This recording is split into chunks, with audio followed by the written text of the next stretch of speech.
The morning sun poured through the blinds, painting warm stripes across the kitchen floor.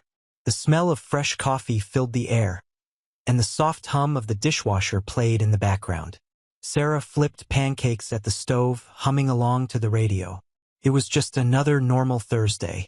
Mark, her husband of 20 years, walked into the kitchen dressed in his usual navy suit. He kissed her cheek like always, quick, robotic, without warmth, and grabbed his coffee to go. "See you tonight," he said, eyes glued to his phone. Sarah smiled, but it didn't quite reach her eyes. Something had been off for months. Mark was always working late, and his phone never left his hand. When she reached for him at night, he turned away. Her instincts whispered what her heart wasn't ready to hear. Later that afternoon, while gathering laundry, Sarah reached into the pocket of Mark's suit jacket. A crumpled receipt fluttered to the ground. She bent down and picked it up. A hotel bar, 2 drinks, a bottle of wine, a lipstick stain on the edge. Her heart stopped. She stared at the paper for a long time, as if looking hard enough would change what she saw. Didn't. This wasn't the first time she had found something suspicious, but it was the first time she couldn't ignore it. She walked to the bathroom and stared at herself in the mirror. Her reflection looked tired, hollow. 20 years, 1 son, thousands of nights spent believing this man was her forever. But now he was someone she didn't recognize. She tucked the receipt into the back of her journal, her hands shaking. She didn't cry. Not yet. Instead, she sat at her desk, opened her laptop, and began searching. Signs of infidelity. How to catch a cheating spouse without them knowing. Sarah wasn't the naive girl she used to be. She had grown quiet, strong, and smart. If Mark was hiding something, she would find it. That night, Mark came home late again. His tie was loose, his hair messy, and he smelled like cologne that wasn't his. "Work ran long," he muttered, avoiding eye contact. Sarah nodded, pretending to believe him. "Want me to reheat dinner?" He waved her off. Too tired. She watched him disappear into the bedroom, a plan already forming in her mind. The next few days, Sarah acted normal. She cooked, cleaned, smiled at the neighbors. But inside, a storm was brewing. She began checking his car for clues. She followed his credit card statements. Every night, after he went to bed, she took notes in a locked journal labeled grocery list. And then she found it. A second phone, hidden in a shoebox in the back of his closet. It wasn't locked. Her fingers trembled as she scrolled through the messages. "Kayla." The name jumped out again and again. "Can't wait to see you tonight. You're not like her. She'll never know." Sarah slammed the phone shut. Her breath caught in her throat. Her vision blurred with rage. Kayla, his secretary. The girl with the red nails and fake laugh. She was barely older than their son. How long? How dare he? Still, she didn't cry. Not yet. Instead, she waited. Friday night, Mark said he was attending a client dinner. Sarah smiled sweetly and kissed his cheek goodbye. Have fun. The moment he pulled out of the driveway, she followed him. Heart pounding, hands gripping the steering wheel, she stayed 3 cars behind. She knew every back road in town. And when Mark turned into the parking lot of the Willow Hotel, her stomach dropped. He wasn't hiding it anymore. She parked across the street, pulled her hoodie up, and watched. 15 minutes later, a red car pulled up. Out stepped Kayla. Tall, thin, glowing in a short black dress and heels too high for comfort. Sarah's breath hitched. Mark stepped out of the hotel and wrapped his arms around her. Then he kissed her. Right there. In public. No shame. No regret. Sarah stared through the windshield, frozen. She could almost hear her heart breaking, like glass under pressure. So this was it. 20 years meant nothing to him. The birthdays, the hospital visits, the shared secrets, the long nights holding hands when they thought they'd lose their house. It was all just a chapter he was ready to close. But Sarah wasn't done.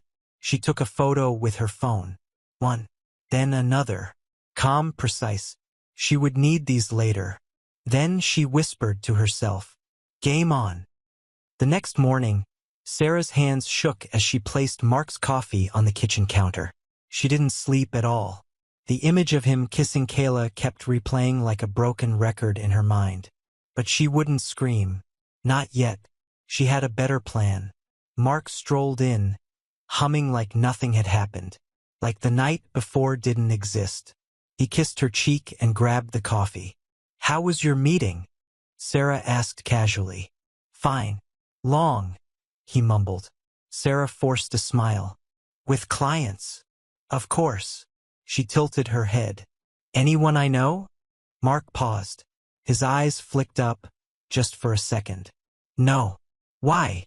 Sarah reached into the drawer and pulled out the crumpled hotel receipt. The one with the lipstick stain.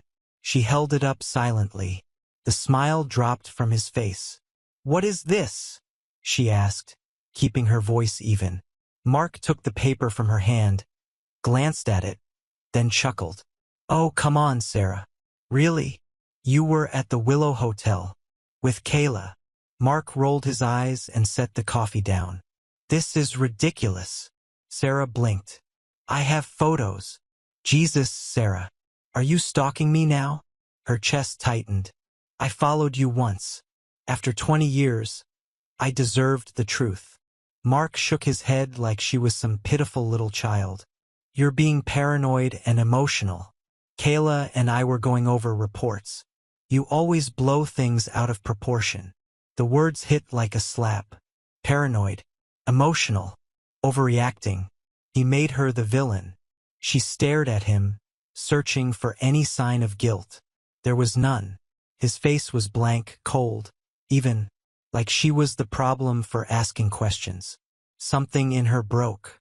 Quietly, not with screams, but with silence. She nodded slowly. "Maybe you're right." He smirked, taking it as a win. "I'm heading to the office. Try not to work yourself up. Okay?" He walked out, leaving a silence so thick it wrapped around her like a noose. Sarah sat down at the kitchen table and opened her journal. She flipped past her grocery lists and handwritten affirmations and scribbled 4 words. "He's gonna ruin me, but not if she moved first." She picked up her phone and opened the voice recorder app. From now on, every conversation would be documented. Every lie, every threat, every subtle jab. She downloaded an app that recorded calls silently.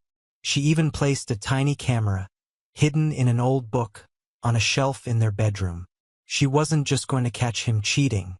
She was going to protect herself legally. Because she realized something terrifying. He didn't just want out. He wanted to destroy her on the way out.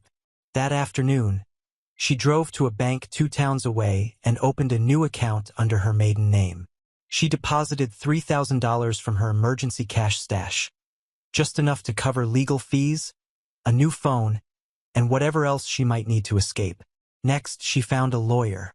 Not one of those billboard divorce guys, but a quiet, sharp woman named Elaine, who had helped a friend during a custody battle.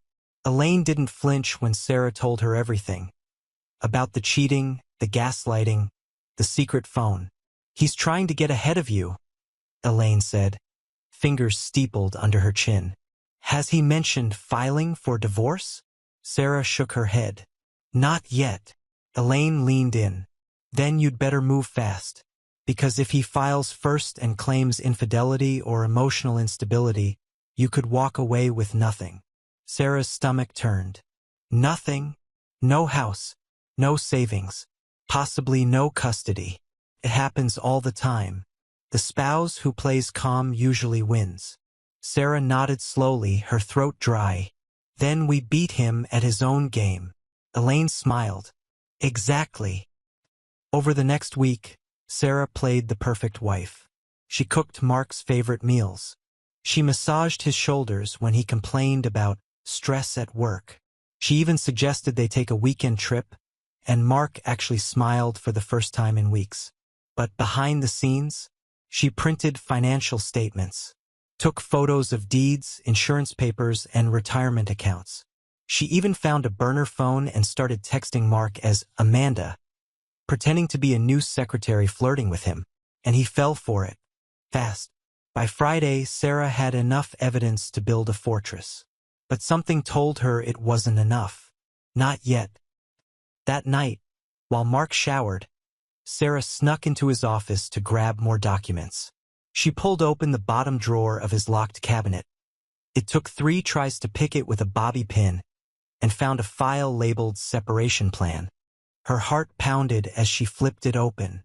Inside were legal drafts, timelines, and even a signed letter to an attorney, dated last week. Mark was planning to divorce her first, and he wasn't just leaving. He was trying to claim full control of the house, the car, even their son's college fund. He'd listed emotional instability as one of the reasons for the split. Sarah dropped the papers as if they were on fire. Her fingers trembled. Her chest ached. This wasn't just betrayal. This was war. From the outside, Sarah looked like a woman deeply in love. She kissed Mark goodbye every morning, smiled at dinner parties, laughed at his dry jokes in front of friends. If anyone asked, they'd say they were the perfect couple, the kind who'd been through thick and thin and made it out stronger. But inside, Sarah was silent fire. She no longer cried. She planned.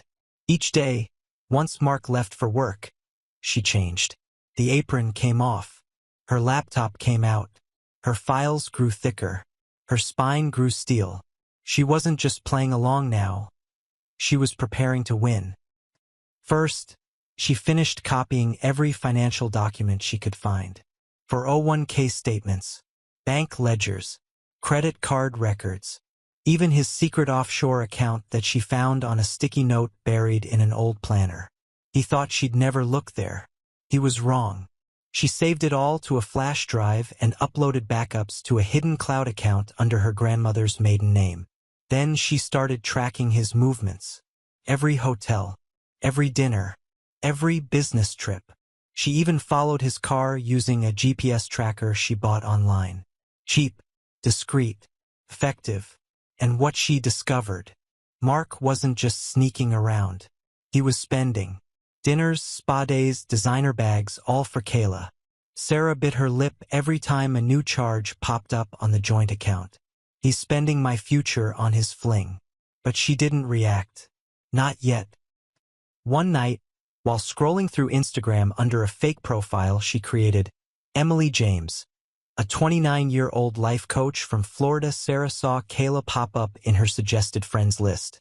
There she was, pretty, flawless, pouting in sunset selfies and posting inspirational quotes about deserving more. Sarah chuckled. "Oh, honey," she whispered. "You have no idea." She followed her, sent a DM, played friendly. "Hey, gorgeous. Just moved to the area and looking for girl tribe vibes. 2 hearts, you seem super cool." Kayla replied in under 5 minutes. "Ah, thanks. I'm Kayla. Where did you move from?" Just like that, the door opened. Over the next 2 weeks, Emily and Kayla became online BFFs. Sarah learned her favorite wine, rose, her biggest fear, being alone, and her guilty pleasure, reality TV and bubble baths. More importantly, she learned Kayla thought Mark was single.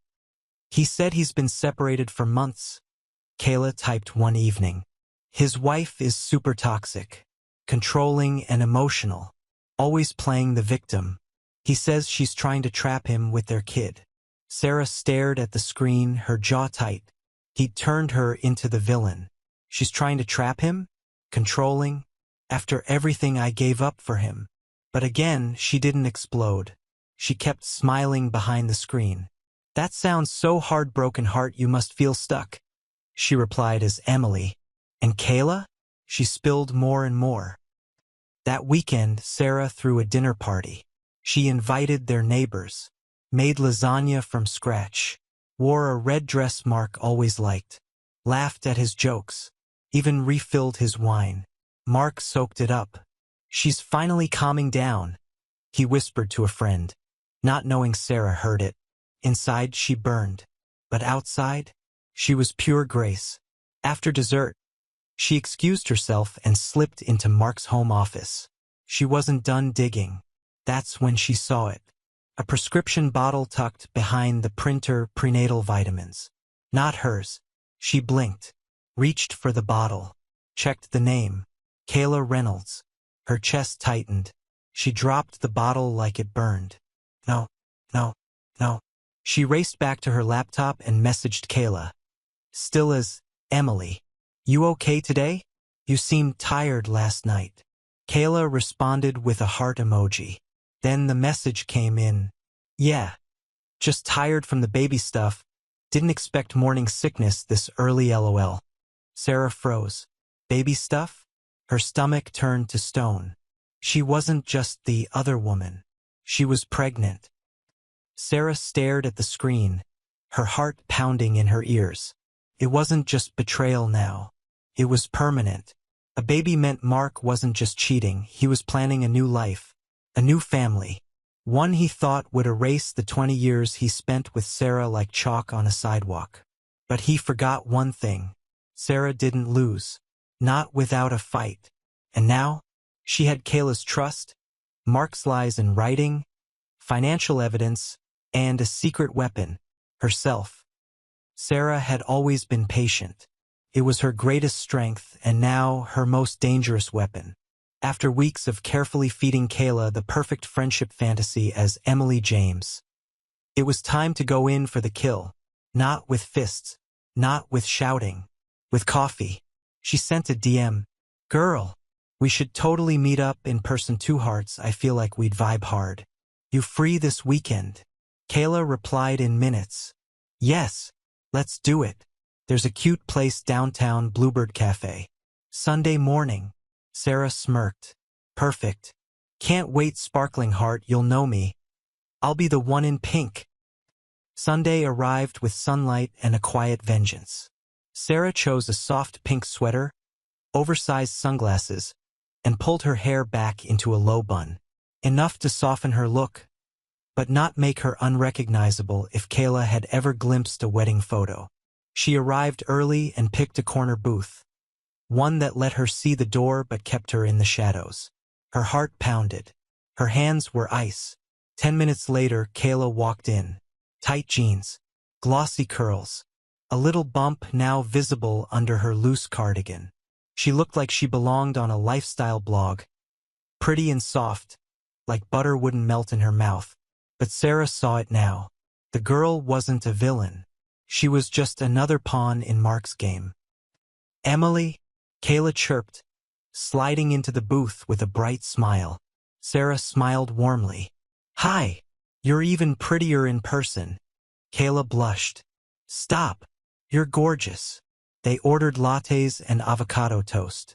Small talk filled the first few minutes, weekend plans, skincare tips, favorite Netflix shows. But then Sarah leaned in, her tone shifting just slightly. So, can I ask you something? Totally personal. Kayla giggled. Yes. We're basically sisters now. Sarah's smile faded. Just a little. You and Mark? Is it serious? Kayla glanced around, then whispered.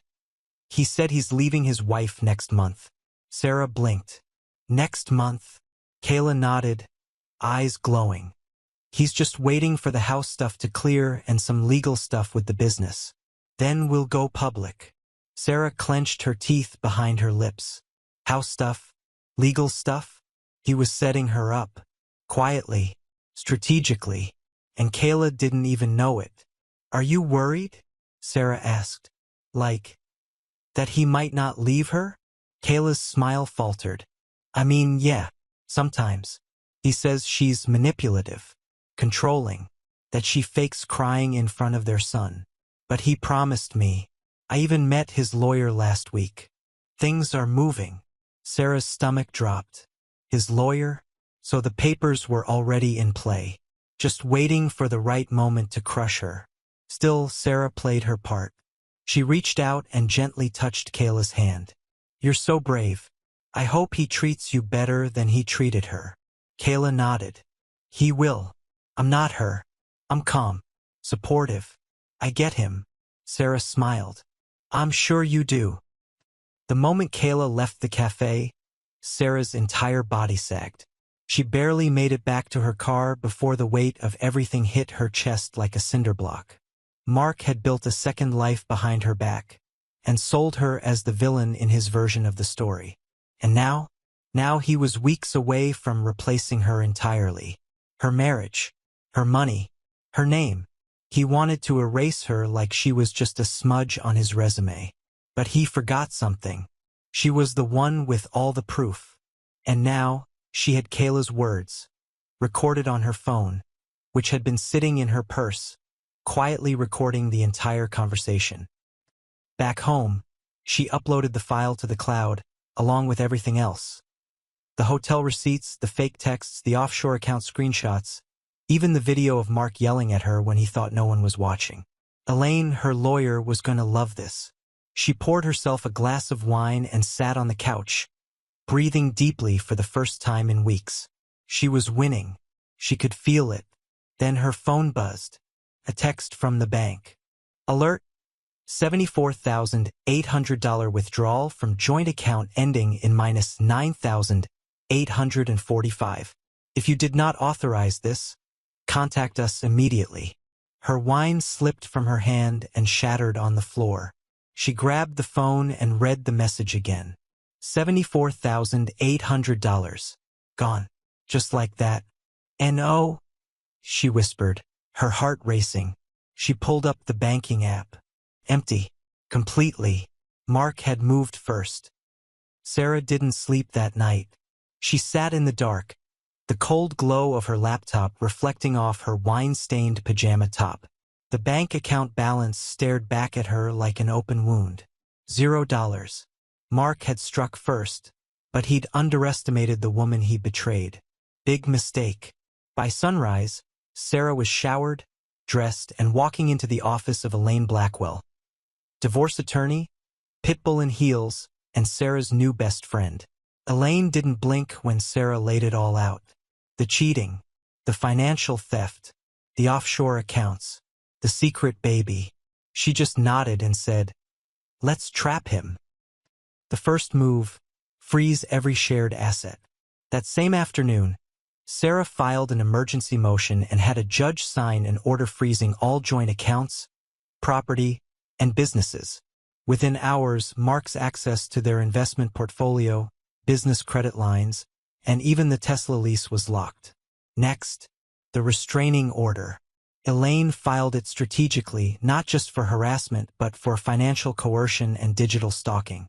Sarah had the text receipts, the threats, the evidence. It would send a message. Then, the final blow for now. Sarah created a new email, encrypted, anonymous, and sent 4 neatly organized PDF attachments to a very specific recipient. IRS.gov Criminal Investigation Division. Subject: Suspected tax evasion and money laundering, Mark D. Whitman, owner of Whitman Solutions LLC. Inside the PDFs, bank records, offshore account routing numbers, fake payroll data, false expense reports, all the dirty tricks Mark used to dodge taxes and boost his quarterly reports, now in the hands of the government. Sarah hit send with a single breath and whispered, "Checkmate." 2 days passed. Sarah went about her business cool and quiet. She made pancakes for her son, went on a jog, even smiled at the neighbors. But inside, she waited. Because the moment Mark realized the money was gone, that he was trapped now, he would explode. And when he did, she needed to be ready. It happened on a Thursday. Sarah was watering the plants when she saw a sleek black BMW stop in front of her house. She didn't flinch. Mark stepped out, face red, nostrils flaring. He stormed to the front door and pounded.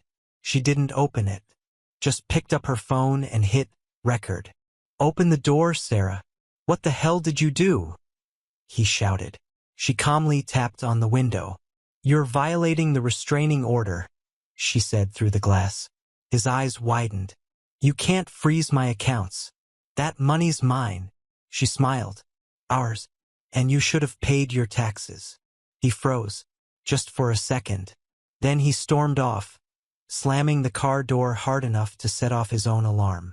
Sarah stood still, heart pounding, but victorious. That night, she poured herself a fresh glass of wine and opened her laptop.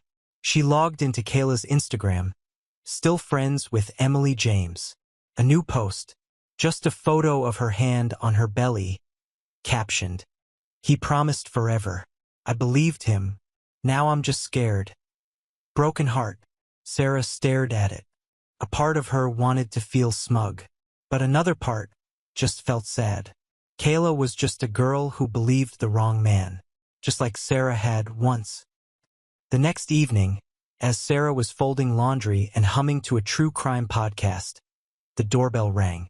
She wasn't expecting anyone. She peeked through the peephole, and her heart stopped. Kayla, standing on her doorstep, alone, mascara streaked down her cheeks, tears in her eyes, one hand resting on her belly. Sarah opened the door slowly. Kayla looked up. "I know who you are," she whispered. Sarah stiffened. "Kayla, I didn't come to fight," she said, voice trembling. "I didn't know. I swear to God, I didn't know." Sarah blinked. Kayla took a step closer. "He told me you were crazy, that you abused him, that your son wasn't even his. And I believed him." Her voice cracked. "I'm so sorry." Sarah didn't know what shocked her more, that Kayla was standing on her porch, or that she was crying. Tears weren't what she expected from the other woman. But as Kayla sobbed, Sarah saw something she hadn't expected. A look she'd worn herself once. Betrayal.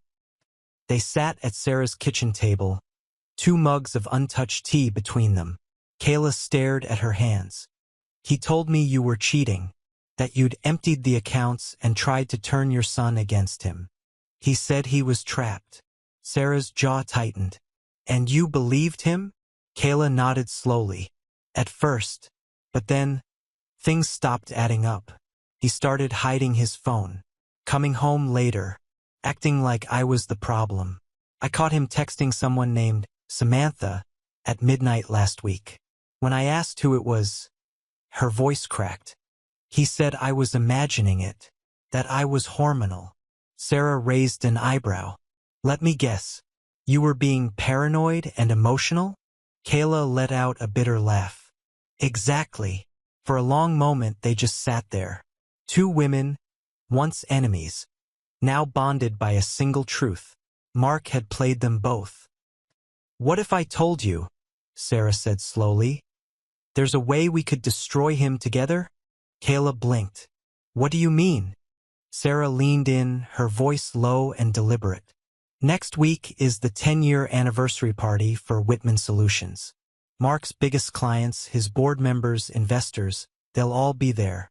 He's planning to give a speech, gloat about his success." Kayla nodded. "He's been practicing in the mirror like he's running for president." Sarah's eyes narrowed. "I say we give him a stage and pull the curtain on his whole act." For the next 5 days, they worked in secret. Sarah gathered evidence, financial fraud, offshore accounts, doctored investor reports. Kayla secured an invitation and access to the presentation room. They prepped a slideshow, built a timeline, rehearsed every line. And then, the night arrived. The ballroom was dripping in gold and glass. A banner read, "Whitman Solutions, a decade of integrity." Sarah nearly gagged. She watched from the back of the room as Mark took the stage in his designer suit, smiling like a game show host. "Ladies and gentlemen," he beamed, "thank you for being part of this incredible journey. 10 years ago, we started with 1 laptop and a dream." The crowd applauded. Sarah checked her watch. Right on cue, Kayla slipped backstage, plugged in the flash drive and signaled to the tech guy. "Could you cue up Mark's special video?" she asked sweetly. He nodded. "All set." Mark paused mid-sentence as the screen behind him flickered. Then it began. The first slide, "The real Mark Whitman, a timeline of lies." The room went silent. Slide after slide showed evidence of offshore accounts, emails of him lying to clients, screenshots of altered reports, secret texts to multiple women, including one sent just days ago. Then, a video clip, Mark shouting at Sarah, calling her worthless, yelling that she'd never survive without him. Gasps rippled through the crowd. He turned, stunned, as the footage played behind him. "This is a joke," he stammered. "This is fake. This is all fake." But the room had already turned. The board chair stood. Mark stepped down. Immediately, security approached. Someone whispered, "The press is gonna love this." Kayla joined Sarah in the back of the room, breathless, shaking. "Did we just?" Sarah nodded. "Oh, we did." As Mark was escorted out, one of the investors stepped forward. "You'll be hearing from our lawyers. For fraud, embezzlement, and misrepresentation." Mark paled. He looked at Kayla. "You did this." Kayla folded her arms. "No, we did." He looked at Sarah next. "You won't get away with this." Sarah smiled calmly. "I already did." Later that night, Sarah and Kayla sat on a park bench near the venue, watching the stars. It was quiet, peaceful. Kayla wiped a tear away. "I never thought I'd say this, but thank you for not slamming the door in my face." Sarah looked at her. "I should hate you, but I don't. You were lied to, same as me." "Still," Kayla whispered, "if someone had done that to you, slept with your husband, could you ever forgive her?" Sarah stared ahead, thoughtful. "I don't know," she said softly, "but I can forgive the woman who helped me take him down." The gavel hit the block like a thunderclap. "Divorce granted," the judge announced. "Full legal and physical custody awarded to Sarah Whitman. Primary residence, the marital home. All business and financial assets not protected by prenuptial agreement are hereby transferred to the plaintiff." Mark didn't speak, didn't blink, didn't even breathe. "Sarah?" She smiled, slow and steady. It was finally over. Outside the courthouse, the autumn wind caught her hair as she stepped onto the sidewalk, free. Kayla waited on the steps, a warm coffee in each hand. "You won," she said softly, handing one over. Sarah sipped. "We won." In 6 months, her life had unraveled, burned, and bloomed again like a phoenix. She had gone from the loyal wife living in denial to the architect of her own justice. Mark, he'd lost everything. He moved into a dingy apartment above a pawn shop. His savings were drained, his accounts seized. The IRS wanted back taxes. His name was mud in the business world. The final insult? He'd applied for a job at a local marketing firm. They sent him an offer, entry level, no benefits, reporting to Sarah, because she'd bought the company last week, using the same funds he once tried to hide from her. Her home felt different now, not because it looked new, but because it finally felt like hers. She replaced every picture, painted every room, threw out every trace of the man who once controlled her. Kayla moved in not as a roommate, not as a romantic partner, but as a partner in purpose. Together, they started a nonprofit called Reclaim Her. It offered legal aid, housing, and emotional counseling for women blindsided by betrayal. Women like them. They spoke at events, ran workshops, became voices for those who once whispered through tears in the dark. Sarah never imagined her greatest heartbreak would become her greatest power. One afternoon, while organizing boxes for the shelter, Kayla turned to her. "You know, sometimes I think about how different things could have gone. What if I never showed up on your doorstep?" Sarah looked at her. "You did. That's what matters." Kayla nodded. "I'm not proud of how we met, but I'm proud of what we built." Sarah placed a hand on her shoulder. "We didn't just survive him, we used him, turned his betrayal into fuel." Weeks later, Sarah walked into the office of her new marketing firm, the one Mark now worked at. He sat at a desk near the back, headset on, eyes tired. She didn't gloat. She didn't smirk. She simply handed him a folder. "New client," she said briskly. Mark looked up, surprised. "You're the boss now?" Sarah tilted her head. "No, I'm your boss." She turned and walked away. That night, she stood on her back patio with Kayla, a glass of wine in one hand, warm night air brushing her cheek. Her son laughed in the background, playing video games with Kayla's younger brother. The world was quiet, peaceful, strong. "You ever think he regrets it?" Kayla asked. Sarah sipped. "Every single day." Kayla grinned. "Think we went too far?" Sarah shook her head. "No, he took everything from us." She looked out at the stars, then added, "So we took everything back, including each other."